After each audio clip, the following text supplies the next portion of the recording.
Evangelho segundo Mateus capítulo 6, nós ficamos aqui 2 meses falando sobre as Sagradas Escrituras. Eu quero hoje começar uma série de mensagens que deve ir aí até dezembro. Eu vou chamar de série Intimidade. Hoje eu quero falar sobre a oração em secreto. A oração em secreto. Tá? Mateus capítulo de número 6, versículo de número 6. Você encontrou? Pode dizer amém? Jesus diz assim: mas tu, quando orares, entra no teu quarto e, fechando a porta, ora a teu pai que está em secreto. Em algumas versões diz: ora a teu pai em secreto. E teu pai que te vê em secreto te recompensará. Mas tu, quando orares, entra no teu quarto e, fechando a porta, ora a teu pai que está em secreto. E teu pai que te vê em secreto te recompensará. Diz amém. Agora diga comigo: Senhor, desenvolve em mim a paixão por esta intimidade. Amém. Pode sentar, por favor, em nome de Jesus. É o culto da palavra, culto de ensino, culto de doutrina. E eu quero compartilhar com os irmãos um pouco sobre oração. Os irmãos sabem que esse texto se dá na ocasião que Jesus ora na presença dos discípulos. E Jesus faz a chamada oração dominical. Por que dominical? Porque a palavra dominical vem de domini, que fala de domínio, senhorio, comando. Jesus está ensinando a oração do Senhor, a oração do seu reino, a oração que aqueles que fazem parte do seu reino devem professar. Ela também é chamada de oração modelo. E nesta oração, o Senhor Jesus nos ensina que nós devemos nos achegarmos a Deus como filhos, tendo em Deus o nosso Pai. Nós devemos nos achegar a Deus como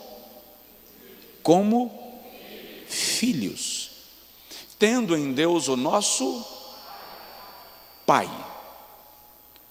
A nossa mente, de algum modo, tem dificuldade de assimilar esta característica específica de Deus.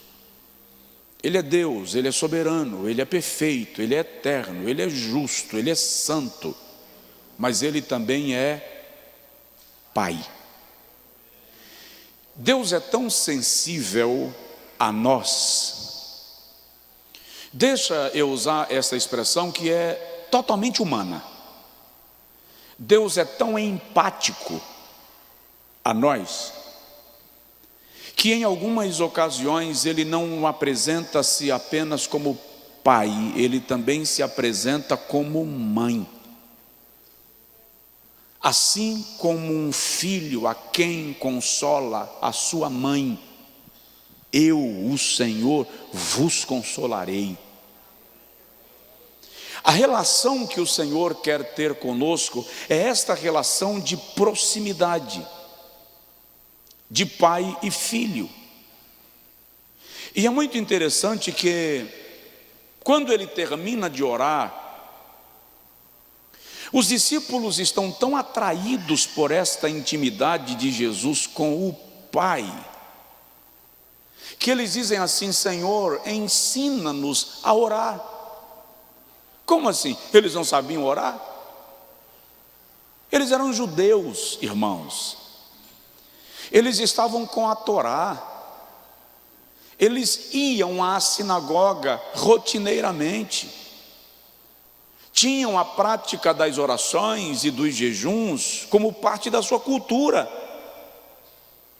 Por que eles estão dizendo a Jesus: ensina-nos a orar? O que eles estão dizendo ao Senhor é: ensina-nos a orar assim, como tu oras, com esta intimidade.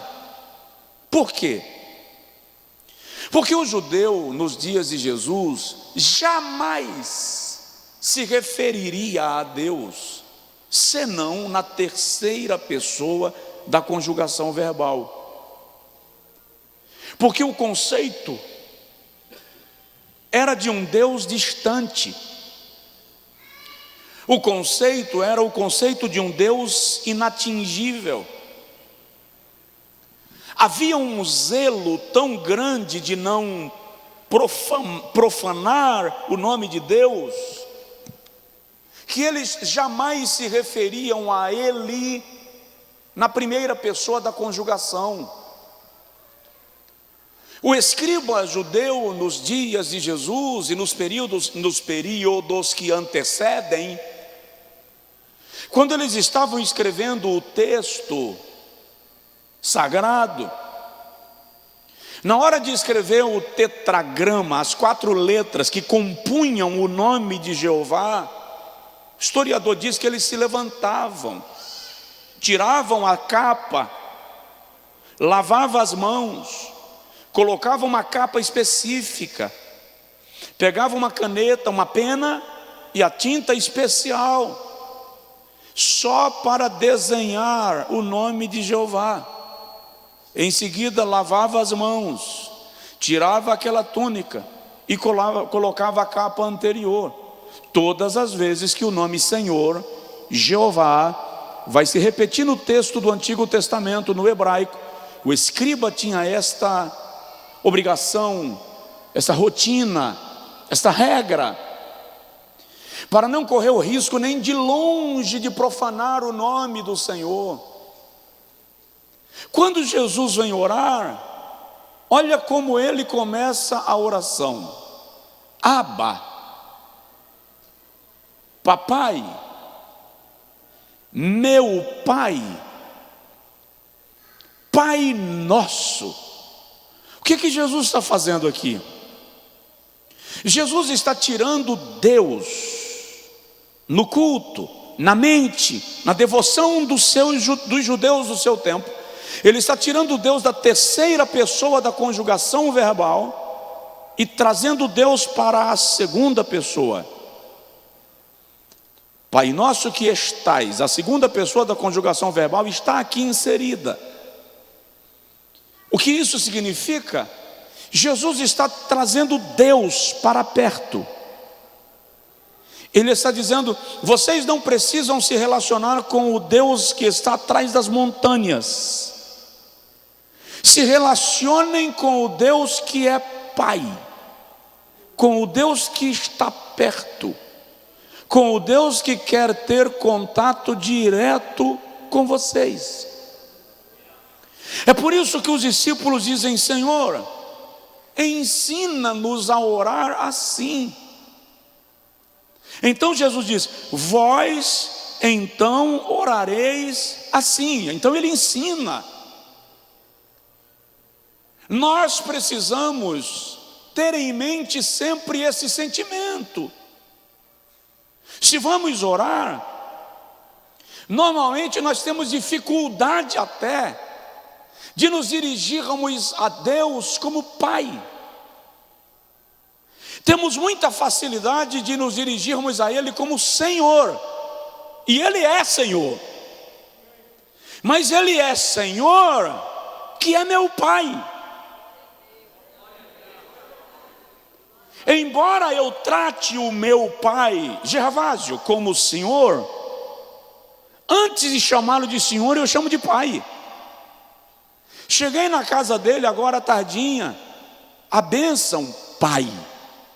O senhor está bem? Ele continua sendo o Senhor, mas antes de ver nele esse senhorio, eu me relaciono com Ele como meu Pai.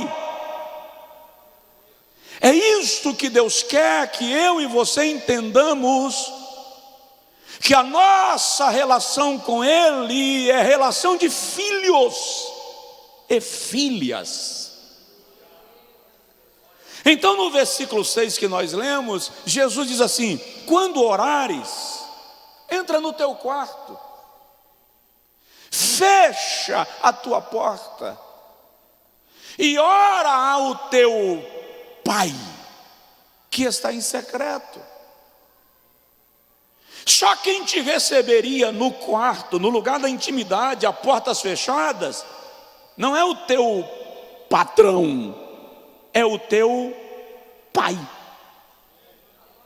Ora ao teu Pai que está em secreto, e Ele que está em secreto te recompensará.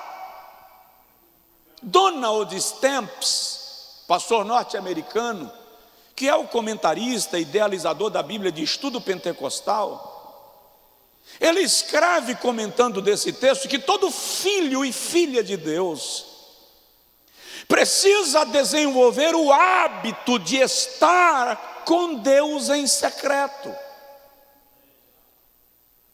Se o irmão observar na vida e no ministério do Senhor Jesus, e aqui tem umas dicas interessantes que eu estava vendo hoje pela manhã, Jesus tinha o hábito da oração secreta. Por exemplo, em Mateus capítulo 14, versículo 23, Jesus nos ensina que em tempos de crise é melhor sair de cena. Ele sai de cena e vai orar, se recolhe, se coloca diante do Pai. Depois nós vamos observar em Marcos 1:35, depois de grandes realizações, depois de grandes milagres, Jesus também se recolhe. Marcos capítulo 1, versículo 35, o texto bíblico diz para nós, Marcos 1:35, de madrugada, ainda bem escuro, levantou-se, saiu e foi para um lugar deserto e ali orava. Ele havia terminado de curar a sogra de Pedro, se recolhe para orar. O que a gente faz quando a gente alcança uma grande conquista? Depois de uma grande realização, a gente marca um churrasco, marca uma festa, chama a multidão para aplaudir, para nos reconhecer. Jesus sai para um lugar deserto e vai orar sozinho. Ele se recolhe para a oração em secreto quando ele está prestes a tomar uma grande decisão. Ele vai chamar aqueles que tornar-se-ão os seus apóstolos. E a Bíblia diz em Lucas capítulo 6, versículo 12, que antes de chamar estes apóstolos, esses homens que seriam seus apóstolos, retirou-se para um monte a fim de orar, e ali passou a noite toda em oração. Você se recolhe para orar antes de tomar decisões importantes? Ou toma a decisão e pergunta a Deus depois? Não é assim que a gente faz? Não dá tempo de perguntar para Deus, depois o Senhor, depois eu vou orar. Aí quando as nossas decisões colidem com o propósito e elas não dão certo, a gente vai dizer a Deus: mas Senhor, por quê? Onde estavas tu? Aí Ele olha para nós e diz assim: eu estava no mesmo lugar que eu sempre estive, você que não foi lá. A oração em secreto deve se tornar uma prática da sua vida cristã, da nossa vida cristã. Jesus ora, incrível isso, ele ora em tempo de popularidade, quando todo mundo falava seu nome, quando ele era, vou usar esse termo, me permita, ele era o cara da vez, o homem mais conhecido do território de Israel, cheio de popularidade. Lucas 4:42, ao romper do dia, saiu e foi a um lugar deserto, e as multidões o procuravam, vindo até ele. Ele é o homem das multidões, mas opta pela solidão. No capítulo de número 5 de Lucas, versículo 15 e 16, diz assim: a sua fama se divulgava cada vez mais. Grandes multidões se ajuntavam para ouvi-lo e serem curadas das suas enfermidades, mas ele se retirava para os lugares desertos e orava. Fala sério, quando eu estou sendo aplaudido, o que eu mais quero é estar no meio da multidão e não no deserto. Não é isso que a nossa natureza quer? Ser reconhecida, ser vista, alcancei. Jesus sai para o lugar deserto e vai orar. Por que isso? Preste atenção numa coisa. A popularidade gera duas reações imediatas e ambas são igualmente perigosas. A primeira reação imediata da popularidade é rejeição. Hoje, eu ouvi alguém dizendo assim: eu ouvia muito esse louvor, mas quando eu vi que era uma febre, todo mundo ouvia, eu parei de ouvir. Porque nós temos uma reação de rejeição imediata àquilo que todo mundo está dando valor demais. Você cria uma rejeição. Lucas capítulo 4, versículo 16, Jesus está vivendo um momento de grandeza, de expansão do seu ministério, tanto que querem fazê-lo rei. Ele é o candidato, ele é o camarada para ser a maior autoridade da região da Judéia. Ele rejeita, e de repente quem quer torná-lo rei também quer jogá-lo na ribanceira, no monte do precipício. É alto, e ele sai da multidão e escapa, porque a popularidade gera rejeição. Então, muito cuidado com a popularidade, com a fama, com a exposição. Se reserve. E a segunda reação imediata da popularidade é aceitação eufórica.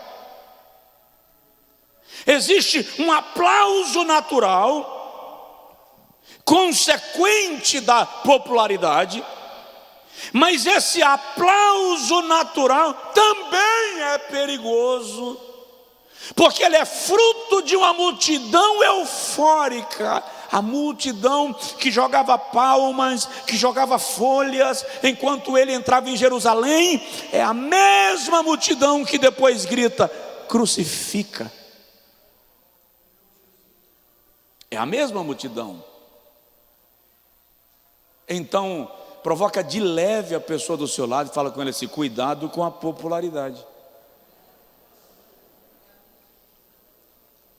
A oração secreta era o lugar que Jesus procurava.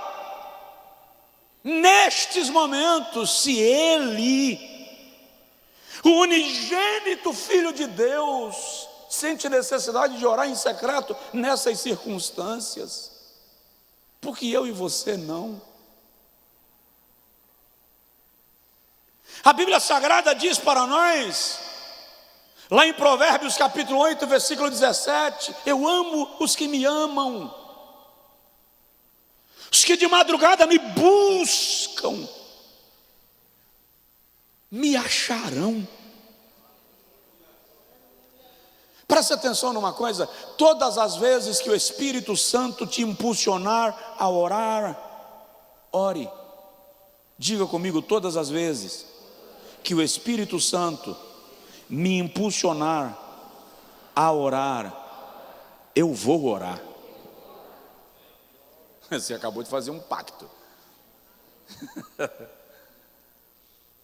O salmista diz assim: pela manhã, à tarde e ao meio-dia te buscarei, e o Senhor ouvirá a minha voz.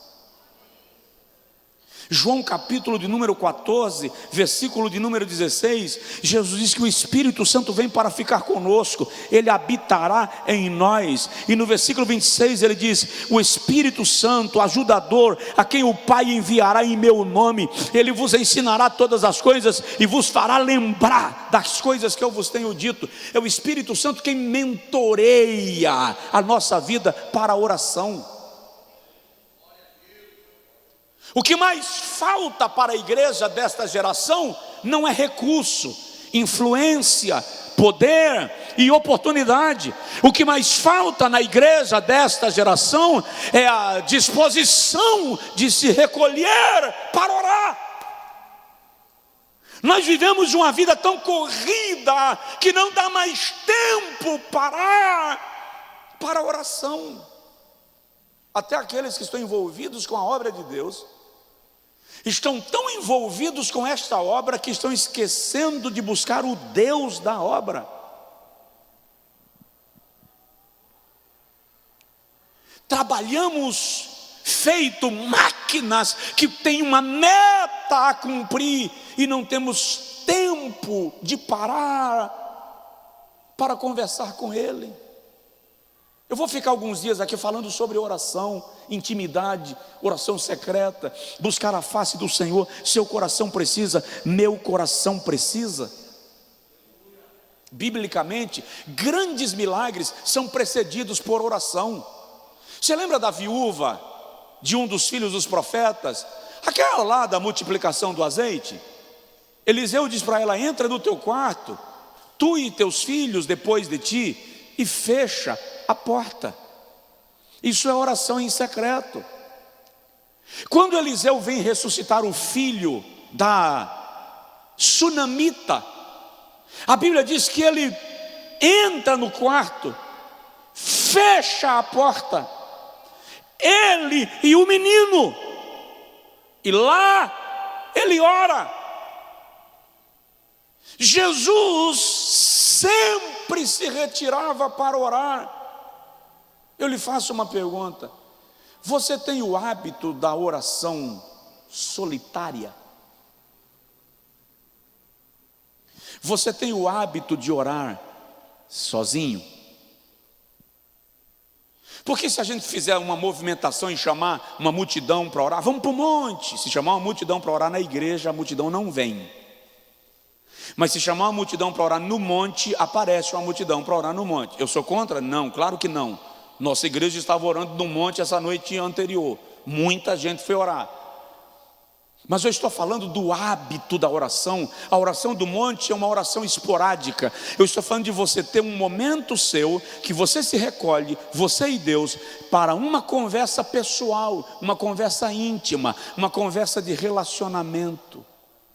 Não vou perguntar quem faz isso, até porque eu não quero que você se sinta forçado a levantar a mão. Eu só quero que você entenda que a partir de hoje, isto precisa fazer parte da sua vida, do seu hábito e da sua rotina. Agora, o que pode acontecer comigo quando eu desenvolvo a cultura da oração em secreto?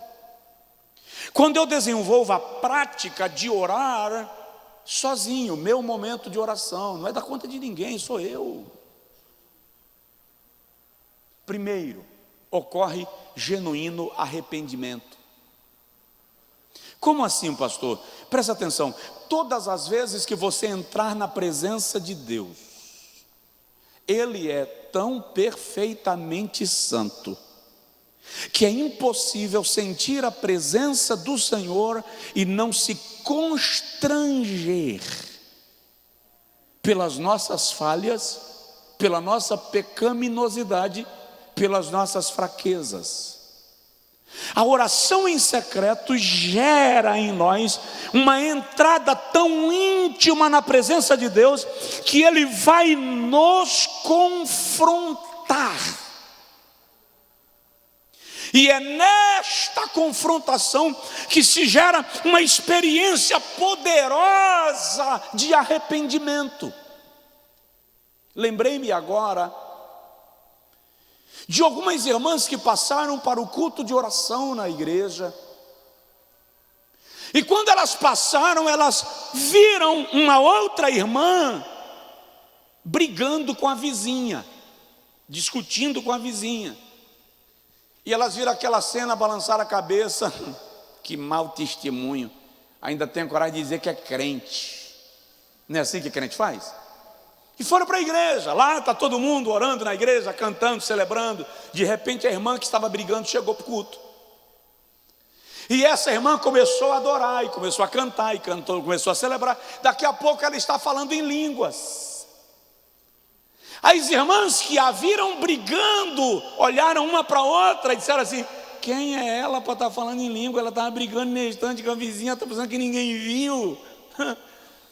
O Senhor toma alguém numa palavra profética e diz assim: o momento que ela estava brigando com a vizinha, vocês viram, mas o momento que ela entrou na minha presença em lágrimas, só eu vi.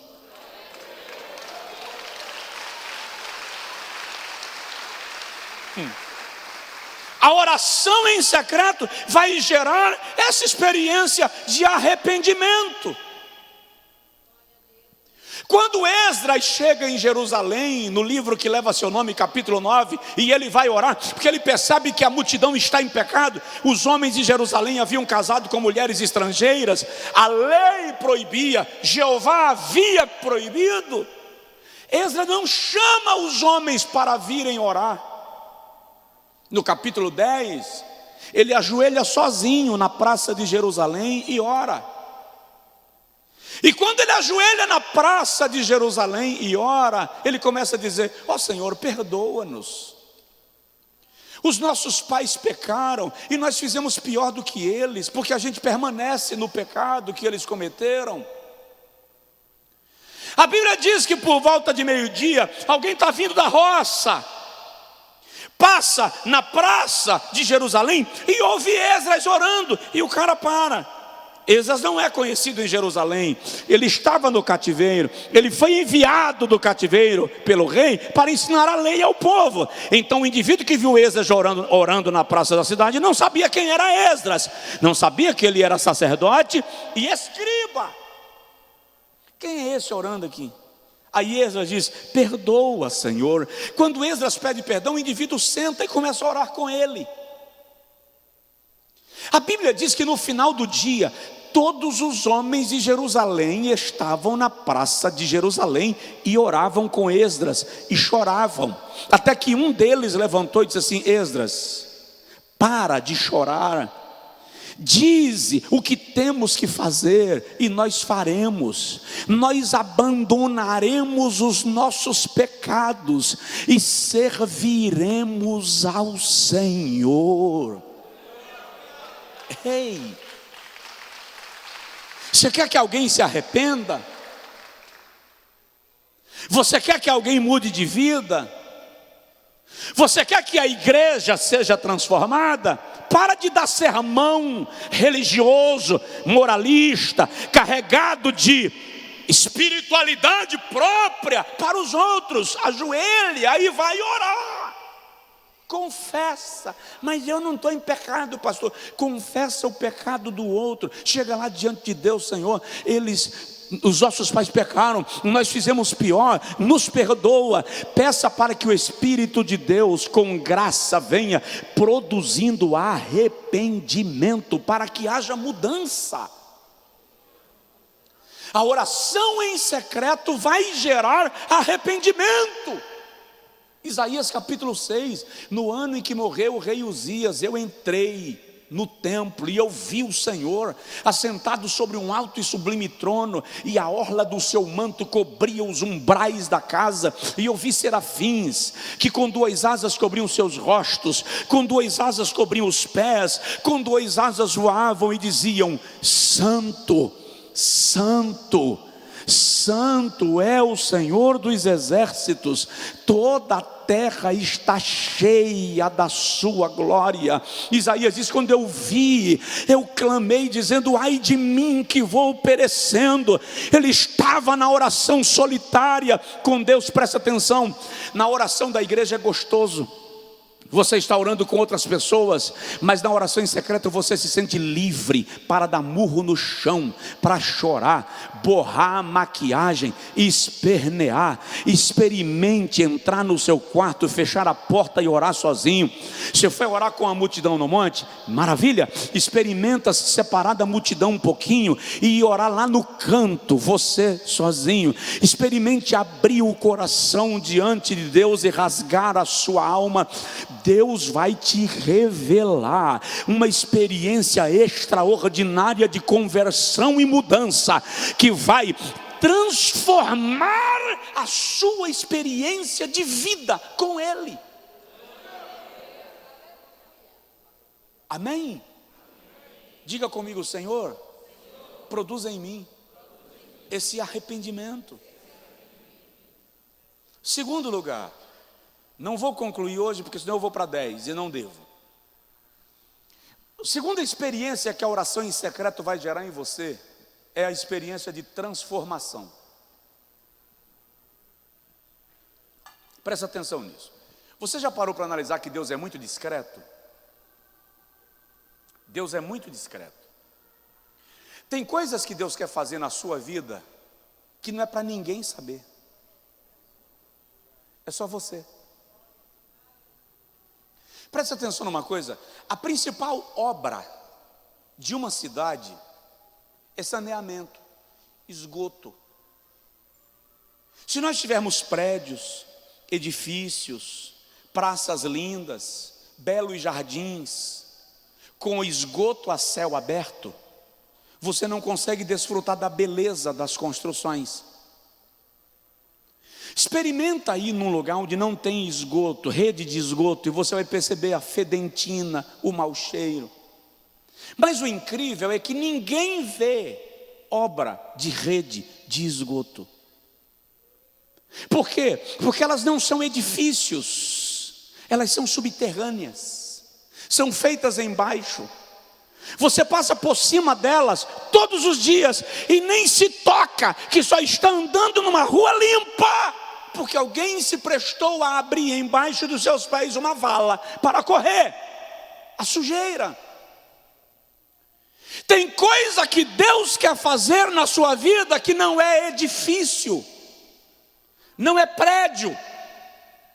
A multidão não vai ver, ninguém vai aplaudir. Por quê? Porque são obras tão íntimas, tão interiores, que só você vai saber.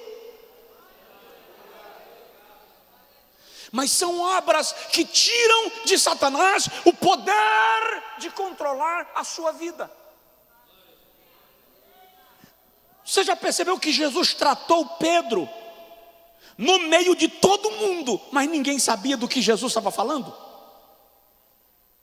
Porque Jesus podia chegar para Pedro e dizer assim: e aí, Pedrão, me negou anteontem, disse que não me conhecia, na frente de todo mundo. Jesus fez isso? Não. Pedro, tu me amas?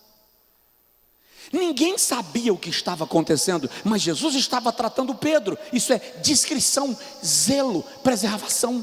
Ele está transformando Pedro sem ninguém saber que ele está tratando com o caráter de Pedro. Onde foi que você viu Deus, Jeová, falando dos tropeços de Abraão, de Moisés, de Davi?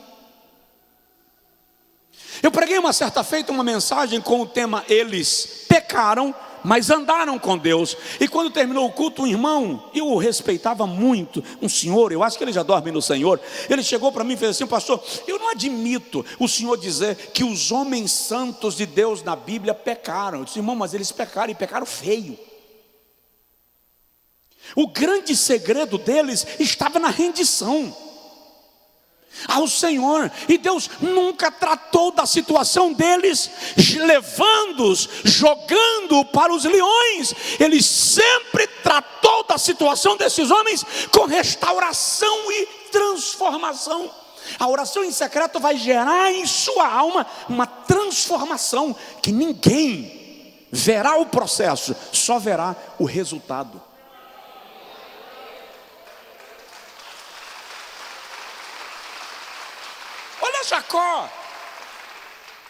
Jacó está voltando da terra do seu tio Labão. Ele morou lá por, não lembro se 21 anos. Jacó ficou na terra de Labão, em Padan Aram, por 21 anos.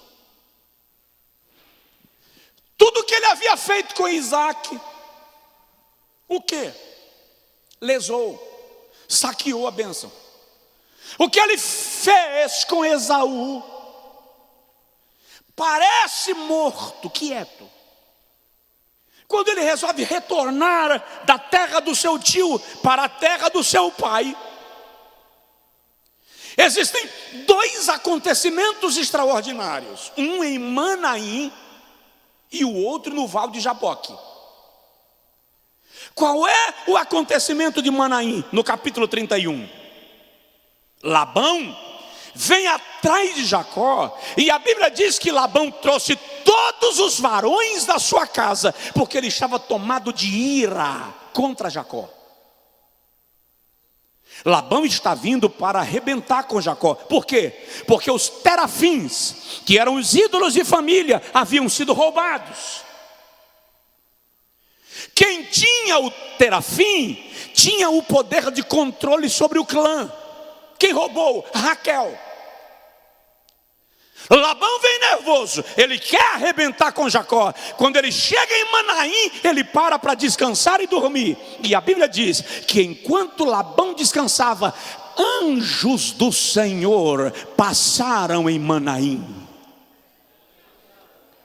E o anjo para na frente de Labão e diz assim: não ouses tocar em Jacó. Olha só, não ouses nem dirigir palavra contra ele, porque o Senhor fez com ele uma aliança. É por isso que quando Labão encontra com Jacó, ele já encontra com Jacó manso, calmo, porque Jeová deu um aviso ontem à noite. Quando Jacó resolve com Labão o problema dos ídolos da família, e Labão volta para a sua terra, Jacó chama a sua família no capítulo 32, agora ele está no Vale de Jaboque, e ele diz: vai um grupo pela direita, vai outro grupo pela esquerda, porque eu vou ficar aqui. E a Bíblia diz que Jacó ficou só. Por que ele ficou só? Porque ele precisa conversar com Deus. Ele precisa resolver o problema que ele deixou para trás 21 anos passados. A família vai e Jacó fica. E a Bíblia diz que na madrugada apareceu-lhe um homem, e Jacó começou a brigar com este homem. Eu já vi gente dizendo que brigar ali é briga na oração. Ó, ali é murro e pontapé mesmo. A Bíblia não diz que apareceu um anjo, diz que apareceu um homem. Se Jacó tivesse visto um anjo, ele teria se prostrado. Quando ele viu um homem, sabendo que Esaú estava vindo com 400 homens para pegá-lo, Jacó provavelmente imaginou que aquele era um olheiro de Esaú, que veio na frente para localizar onde Jacó estava. E ele parte para cima, tipo assim: você veio ver, mas não volta. Quando Jacó vai brigando com o homem, e o homem apenas se defendendo, se esquivando. Chegou um momento que o homem tocou na juntura da coxa e ela deslocou. Quando ela deslocou, Jacó atraca na cintura e diz: só te largo se me abençoar. Por que só te largo se me abençoar? Porque agora Jacó sabe que ele não está brigando com um homem qualquer. E o anjo diz para Jacó: me solta, porque o dia já está amanhecendo, a alva já está rompendo. E ele diz: não te deixarei se não me abençoares. Olha que coisa linda. O anjo pergunta a Jacó: qual é o teu nome? E o anjo não sabia? Sabia. E por que pergunta? Porque 21 anos atrás, quando Jacó aproveitou a cegueira do seu pai para tomar a bênção que tecnicamente, em tese, pertencia a Esaú, Isaque pergunta para ele: qual é o teu nome? E ele diz para Isaque: meu nome é Esaú. A primeira pergunta que o Senhor faz para ele agora é: qual é o teu nome? Tipo assim, você mentiu para o teu pai 21 anos atrás, mente para mim. É aí que ele diz: meu nome é Jacó.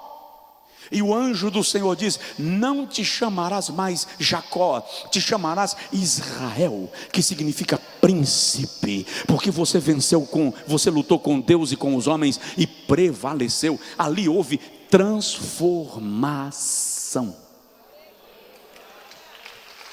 Eu vou parar. Semana que vem eu continuo, mas presta atenção nisso. Tem uma área na sua vida que você precisa de transformação? O que eu vou falar aqui agora é meio radical, é meio estrambótico. Você pode até não concordar comigo, mas lá vai. Tem uma área na sua vida que você precisa de transformação urgente. Para de pedir oração aos outros. Vai você para o lugar secreto e diz para Deus: eu preciso dessa transformação. Diz para Deus. Não é o Senhor que pega os cacos do vaso que se quebrou e faz dele um novo vaso? Por que o Senhor está me deixando viver dessa forma? Eu quero ser transformado. Faça um compromisso com o Senhor. Se isso não acontecer no seu primeiro momento de oração secreta ou em secreto, faça o segundo. Estabeleça um propósito e diga para o Senhor: eu só paro quando o Senhor me abençoar, eu só te largo quando o Senhor me abençoar, eu só saio desse propósito quando essa transformação começar. Eu preciso viver a experiência de mudança.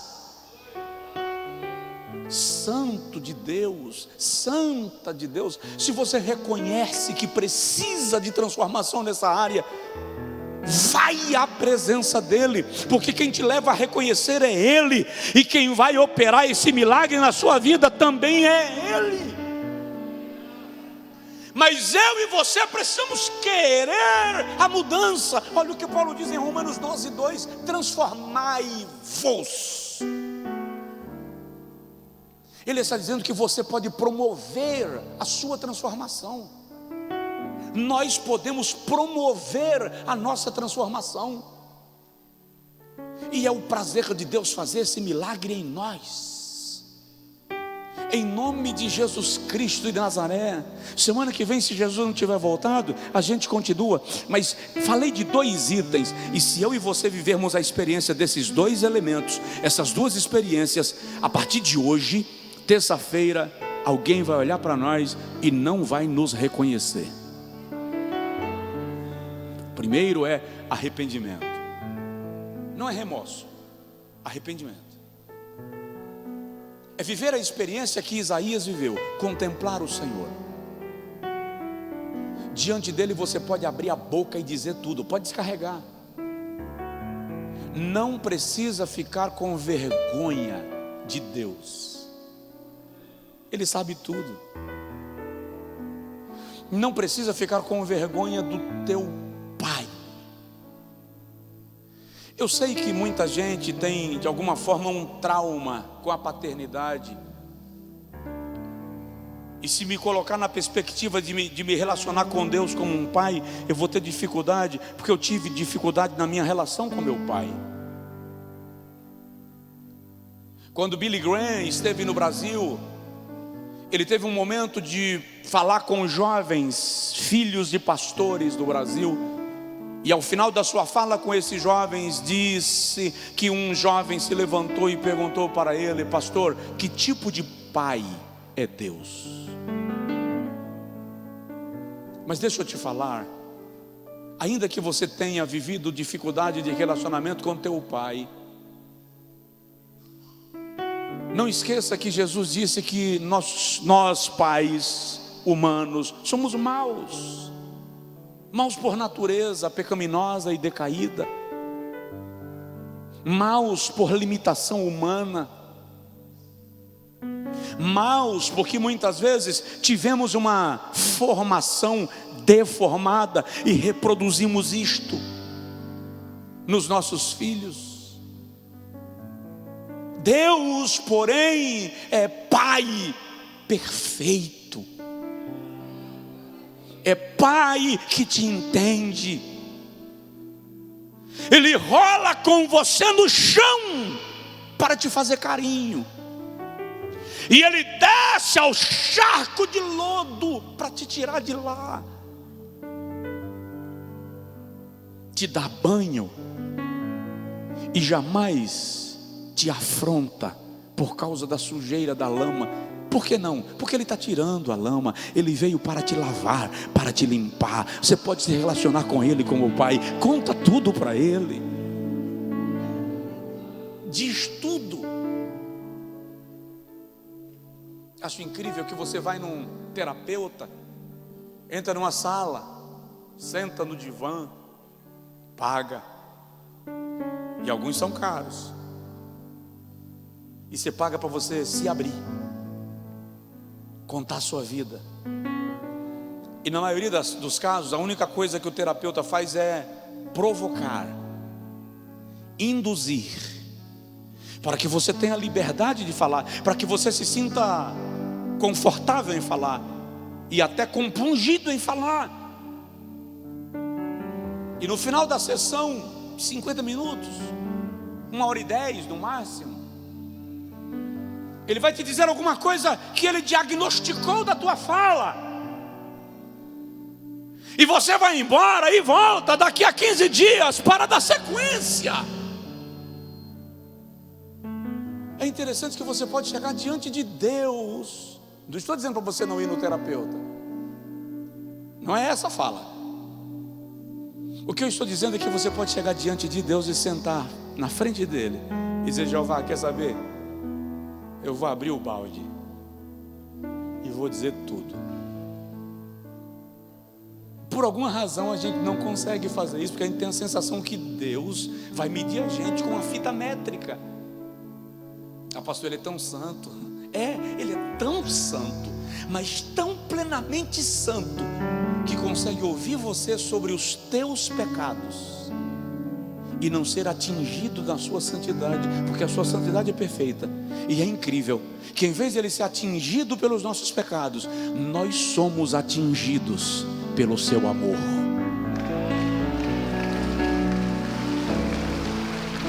Fica de pé, por favor. Transformação é a segunda experiência. Os outros eu falo a partir da semana vindoura. A oração secreta vai gerar transformação. Não sei em que área você precisa. Temperamento, personalidade, comportamento. Seu marido é um trator-esteira, sua mulher é uma caçamba de direção mecânica, câmbio manual. Não sei.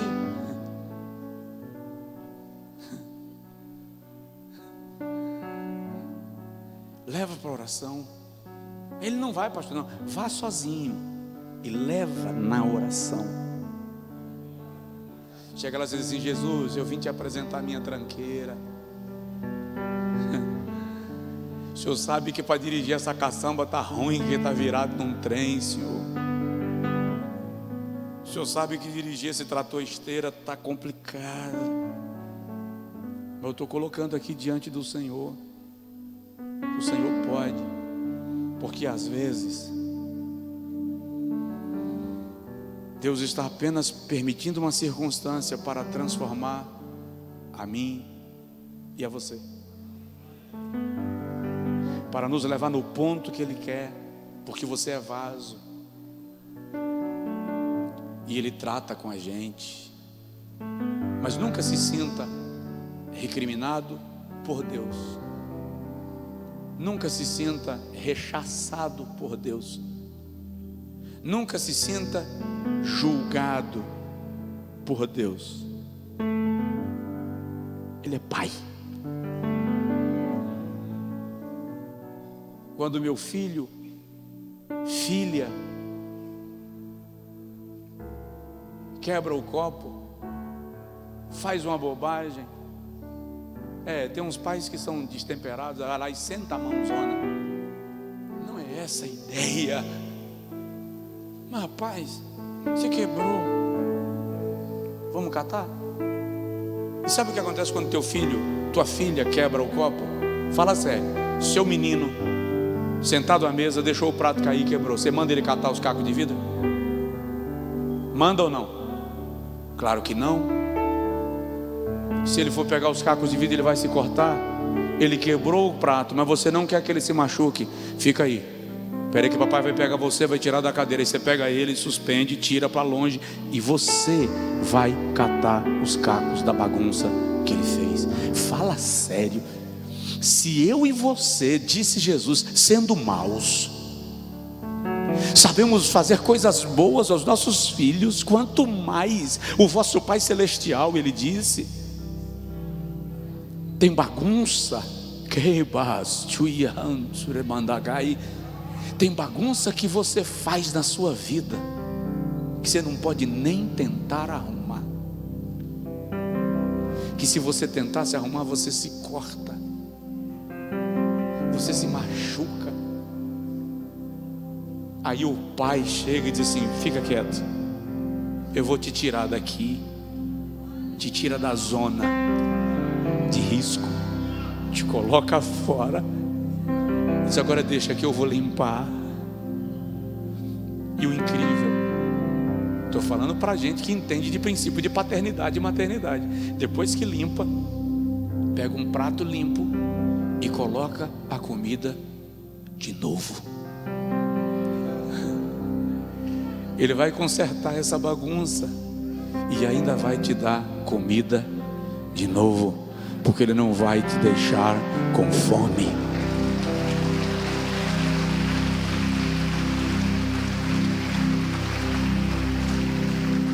Ora comigo, ore ao Pai, diz para Ele, fala com o Pai assim: Senhor, eu quero ser despertado para a oração em secreto. Eu quero ser atraído ao lugar da oração. Eu não sei se vai ser de madrugada, se vai ser de manhã, se vai ser à noite, se vai ser meio-dia. Não é a hora que conta, é a disposição de ir. Pai, nós te suplicamos, acende em nosso coração a chama da oração. Acende no coração da tua igreja a chama da oração. Faz que os teus filhos desejem orar. Faz que as tuas filhas desejem orar. Pai, o Senhor sabe, uma coisa é orar porque preciso, outra coisa é orar porque desejo. Eu quero te pedir, Senhor, que o nosso coração seja atraído à oração, não por necessidade, não porque estamos em luta, não porque estamos em desespero, mas porque a chama da oração foi acendida em nosso interior, em nossa alma, e a nossa alma deseja orar. deseja estar em tua presença. Gera isto em nós, gera isto em nós, em nome de Jesus.